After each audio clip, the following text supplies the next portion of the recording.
Hello ladies and gentlemen, welcome back to Jurassic World Evolution. Yes guys, we are here with a brand new park build. If you guys have been around for this channel for quite a while now, you start to realise that I don't tend to complete park builds quite often.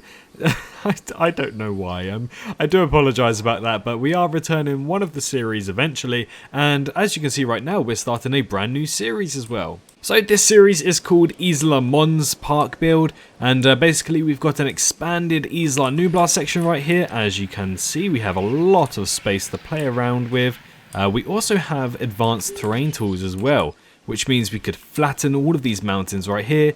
But, you know, in Latin, Mons actually means mountain, so I thought it makes sense to keep the mountains here, maybe even create mountains for ourselves. But if we were to move over to the InGen database, as you guys can see, we have 116 out of 120 dinosaurs.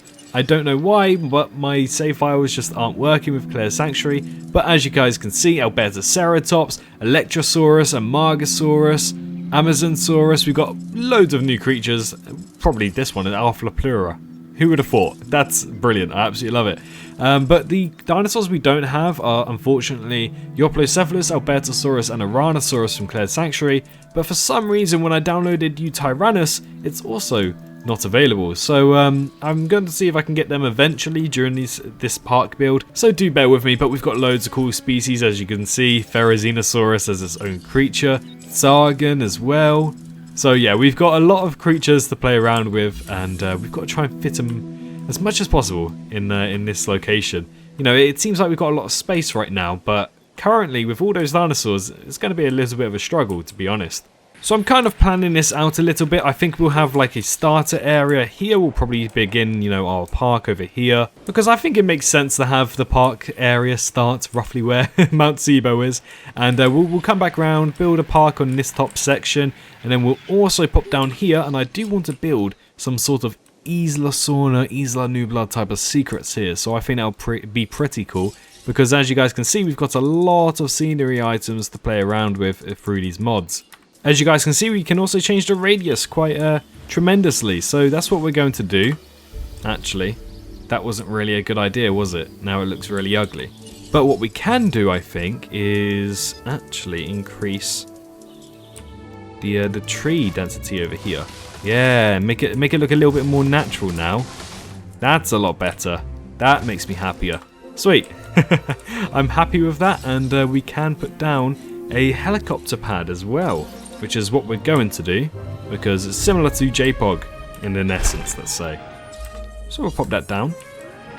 And the first thing we do need to do is actually create a main street. What I am going to do actually is get rid of the sand here, because there's sand underneath that water. We're going to get rid of the water as well. And what we're going to do is basically just build our own little main street for now. And tell you what, I've got a little bit of a plan going on now. So instead of having, you know, paths going out here, I think if we create something of the sort with this high. Okay, right. So this is what I wanted to do. We're going to create something of the sorts going across, and then we're going to flatten it down again, just so it's perfectly, let's say, in line. We're going to turn down the radius a little bit, bringing it across. There we go. I like it. So the guests come through here. Haha. Right, so I've sorted out a really nice entrance right here. Kind of keeps our guests on their toes. So as soon as they walk through, they're greeted with jungle, basically. I need to keep that as flat as possible over there. I was in line. There we go, that's in line. We do actually have some very small species of dinosaurs. So we're going to look through the species and try to decide what type of dinosaur should be, you know, introduced first. Now I was thinking maybe carnivorous, but we do also have some small herbivores like Ornithomimus. I think maybe a herd of Swrves, Ornithomimuses, you know, stuff like that might be a good call. So I think that's what we're going to do. Yeah, I think that's what we're going to do. We're going to incorporate smaller dinosaurs. So we'll create an enclosure around here, shall we say? Yeah, why not? We'll keep it nice and casual for now. And we don't want anything too large, because if it was too large, then the people just aren't going to witness it, are they? So we'll keep something like that. And we'll have a scenery area for our little dinosaurs over here. So we'll cut the trees like that, decorate it just a little bit. Maybe play around with the terrain a little bit as well. Make it quite high over here, so the dinosaurs can look out, but ideally they shouldn't. Otherwise they could actually jump over. I'm going to build a little sanctuary area as well, because, you know, the dinosaurs need their privacy, don't they? They need their privacy, so it's worth having a sanctuary area. We have installed some brand new, there we go, some brand new rocks. So it might be worth putting down some of these, just for the sake of new aesthetics, shall we say. I think they look quite good. I think I'm quite chuffed with these mods. They've done a really good job. Although you can probably not see it, I think they've done a great job. Right, we've changed the time of day just for now, because I do think we need to at least get some dinosaurs in and have it look nice and pretty when the dinosaurs release. To extend this out one more, we probably have to delete these trees. Yeah, so these are the new modded trees as well. Right, once we do that, we can start building a nice looking main street. We do have, now I've got to check this out because I need to double check we actually do have them. Yes, we do. So we have statues as well, which is awesome to say the least. Like really, really cool if you were to ask me. So we have a statue here of a Tyrannosaurus Rex. I think it's great introductory, is that how you say it? Into Jurassic World. So we'll leave that one right there. And I also believe we have Spinosaurus. Yeah, we have Spinosaurus, but I don't think it would be ideal to put a Spinosaurus here. What does it look like? Yeah, no, I think I'm going to leave that. So we'll keep it to just the Tyrannosaurus Rex, and we can start building some guest buildings now, I guess. So I have noticed that they do go quite close to the statue, which is good. If you were to ask me, it's very good, because constraints were one of the worst things, in all honesty. And now I'm glad they are no longer. Hopefully, no longer. We'll keep building buildings for now, because the more you build, the more guests will be happy. So hopefully we can connect some paths coming off from the main street. We'll extend this for now. We can probably delete it later on, but just so we can start getting some dinosaurs in, let's say. There we go. So what we can do is upgrade this, because it's an arrival pad. It's dinosaurs coming from Isla Mons. Isn't that cool? It's amazing. So we'll do incubation speed X, which is 2,000 faster now, and we can now produce dinosaurs. So what we are going to do is pop down to, what was it? I believe it was Ornithomimimus, I think we were looking for. Yeah, so we'll pop in an Ornithomimimus. We'll keep doing the different colours. Now I don't want too many of them, so I'm going to go with the best colours in my opinion, because we want Struthiomimimus in there as well. So we'll pop that in, and we also want Struthiomimimus. So we'll pop in some Struthies. See, and already they're able for delivery. So all we have to do is now place them in like this, and we haven't taken up any room with what are they called? Hammond Creation Labs? Oh, they were paying, weren't they? And we can move in the Struthiomimimus as well. We still need to decorate this enclosure just that little bit as well. But obviously our dinosaurs need to eat, so we're going to place down some food in the view of our guests, and some water in the view of our guests as well, because it's something we've missed out on. I'm going to add some form of like mountains and, you know, sticky uppy bits. That's what I'm going to call them, sticky uppy bits. And what we are going to do is smooth these a little bit.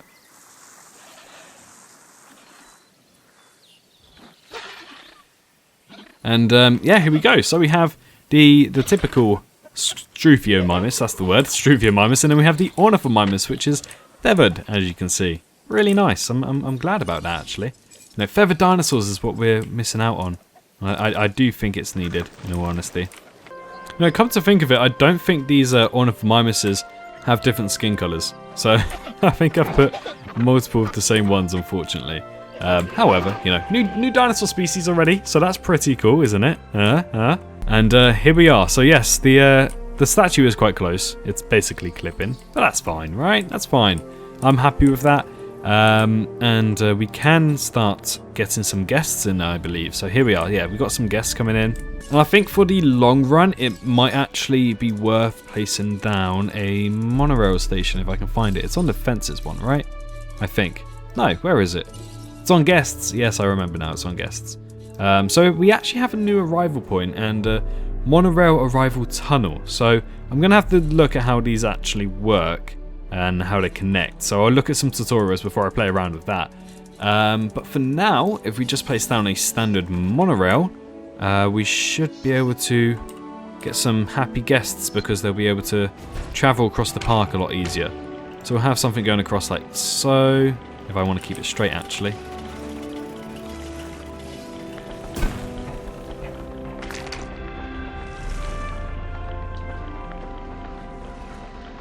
And we'll do the same on that side as well. Right, so we've got monorails coming through. We've also got our first Ornithomimus and Struthiomimus. We're probably going to get a few more Struthies going as well. Okay, I was decorating this a little bit, and now the sun's come out. Not the sun, the rain. We've got some damage already, which isn't great. we'll have to sort that out. Actually, I don't think we can sort it out, so we're kind of in a pickle right now. We're definitely in a pickle, because I was supposed to do, you know, all of the stuff to fix all of that down there later on. Now we need to actually do it. That's not great. I think for now we'll just leave it, and then off screen we'll get to it.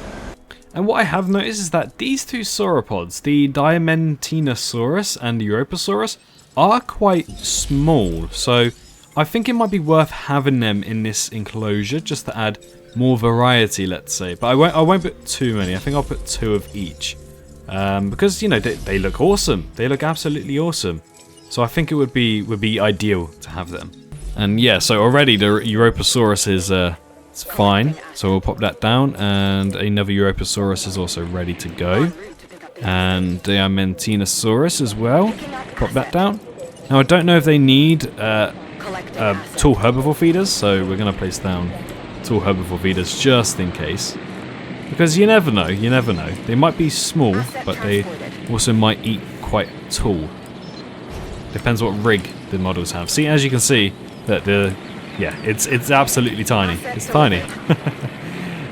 What about these guys are a little bit on the taller side. So yeah, they're definitely taller, but still not large sauropods, are they? Would you consider them large sauropods? I don't know. The Europasaurus is definitely the smallest of the bunch. I love how it's standing. I think it's actually drinking, which it's weird. It's very weird. The more I look at it, it's weird. Okay, I'm moving away from here. To be honest, this is quite a beautiful scenery. Nice screenshot, to be honest. But here's the Diamantinosaurus again. I think they're on the larger side. I don't know if they belong in that enclosure. You guys let me know in the comments if you think we should move the Diamantinosaurus. How do you say it? Diamantinosaurus. That's it, Diamantinosaurus. So let me know if you think we should move them about. We're going to cover the enclosure a bit with more foliage, up the intensity actually, and have it more discreet, like a little bit of a botanical garden. Yeah, it's definitely a taller sauropod. Not too sure where it's going because it seems like it's going straight to there. Okay, it's fine. But yeah, there is a complete difference right there. It's it's a huge size difference actually. Jesus. Okay, I've decided to get a better look because my monitor goes dark very quickly. But yeah, they are pretty cool if you were to ask me. It's nice to have smaller sauropods instead of the huge ones like we're used to seeing. I think they fit the enclosure. Just let me know in the comments what you guys think, but I do think they fit the enclosure quite nicely. Okay, so what I've basically done is added a few logs, some long grass, a couple ferns I believe over here, just so it has more of a natural feel. So looking into the enclosure, you get to see Mount Sibo, which definitely isn't devastating to witness, but besides that, once you ignore the tremendous landscape of this devastating, destructive volcano, we can look at some gorgeous looking ornithomimids and sauropods as well in the same enclosure. Very small sauropods. I do like them because of how small they are. It's awesome. It's really awesome. So yeah, that's going to cut it for today's episode. I didn't want it to be too long, I just wanted it to be introductions. There are probably some things I will do off screen or I might do on my Twitch channel, so do go follow over on my Twitch channel to check out some new stuff or exclusive content, for instance, because I'll probably be streaming some over there just so I can get to grips of how the main street should look, how everything should be fixed together, and some future planning of some enclosures and everything. But if you did enjoy today's video, do consider pressing that red subscribe button and the like button, as that really would help out the series and the channel. We're getting very excited over on this channel for Jurassic World Evolution 2, so if you are to, definitely press that red subscribe button. But definitely let me know your thoughts in the comment section down below. What should I add to the park? Are there any mods you want to see? Or is there anything you would have done differently? In the meantime, do stay safe out there, and I hope to see you all in the next one. Bye bye. Hello, hi, you. Did you enjoy the video? Just a little reminder to press that like button and also subscribe. I just want to thank my Patreons for this month on screen right here, as giving me that little extra support really does go a long way. But anyways, I hope you guys have an amazing rest of your day.